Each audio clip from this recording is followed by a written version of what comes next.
കാശ്മീരിലെ പെഹൽഗാമിലെ ഭീകരാക്രമണത്തിൽ 27 പേർ കൊല്ലപ്പെട്ട പശ്ചാത്തലത്തിൽ രാജ്യമെമ്പാടും ഭീകരതയ്ക്കെതിരായ വലിയ തോതിലുള്ള പ്രതിഷേധമാണ് ഇപ്പോൾ ഉയരുന്നത്.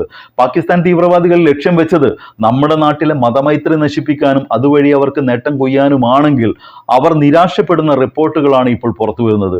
പെഹൽഗാമിലെ ടൂറിസ്റ്റ് കേന്ദ്രത്തിൽ കുതിരസവാരിയിലൂടെ ഉപജീവനം നടത്തി വന്ന ഒരു മുസ്ലിം മതവിശ്വാസിയായിരുന്ന ഒരു കുടുംബത്തിന്റെ മൊത്തം അത്താണിയായിരുന്ന സയ്യിദ് ഹാദിൽ ഹുസൈൻ ഷാ എന്ന് പേരുള്ള ചെറുപ്പക്കാരനെയും മുസ്ലിം മതത്തിന്റെ പേരിൽ പ്രവർത്തിക്കുന്ന ഈ കാട്ടാളവർഗം കൊന്നു.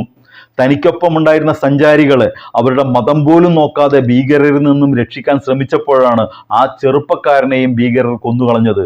ഭീകരതയ്ക്ക് മതമില്ലെന്ന് പറയുന്നത് ഇതുകൊണ്ടാണ്. എന്നാൽ ഭീകരാക്രമണത്തിൽ കൊല്ലപ്പെട്ട ഏക മലയാളി രാമചന്ദ്രന്റെ മകൾ ഇന്നലെ മാധ്യമങ്ങൾക്ക് മുമ്പിൽ പറഞ്ഞതും നമ്മൾ കേട്ടു. കാശ്മീരിന്റെ മണ്ണിലാണ് എൻ്റെ പ്രിയപ്പെട്ട അച്ഛൻ പിടഞ്ഞു വീണ് മരിച്ചത്. ആ നഷ്ടം ഞങ്ങൾക്ക് നികത്താനാവാത്തതാണ്. എന്നാൽ അതേ മണ്ണ് എനിക്ക് 2 കൂടപ്പിറപ്പുകളെ തന്നു, 2 സഹോദരങ്ങളെ. മുസാഫർ, സമീർ എന്നീ 2 കാശ്മീരി യുവാക്കൾ സ്വന്തം സഹോദരിയെ പോലെയാണ് അവളെ പരിചരിച്ചതും സഹായിച്ചതുമെന്ന് പറഞ്ഞത് കൊല്ലപ്പെട്ട രാമചന്ദ്രന്റെ മകൾ ആതിരയാണ്. ഏത് പ്രതിസന്ധി ഘട്ടങ്ങളിലും അപരന് വേണ്ടി ജാതിയും മതവും നോക്കാതെ സ്വന്തം ജീവനും സ്നേഹവും പകുത്തു നൽകാൻ തയ്യാറുള്ള കോടിക്കണക്കിന് മനുഷ്യരുണ്ട് ഇവിടെ. ഒരു ഭീകരതയുടെ തീത്തുപ്പുന്ന തോക്കുകൾക്കും നിർവീര്യമാക്കാൻ കഴിയാത്ത മനുഷ്യർ ജീവിക്കുന്ന നാടാണ് നമ്മുടെ ഇന്ത്യ.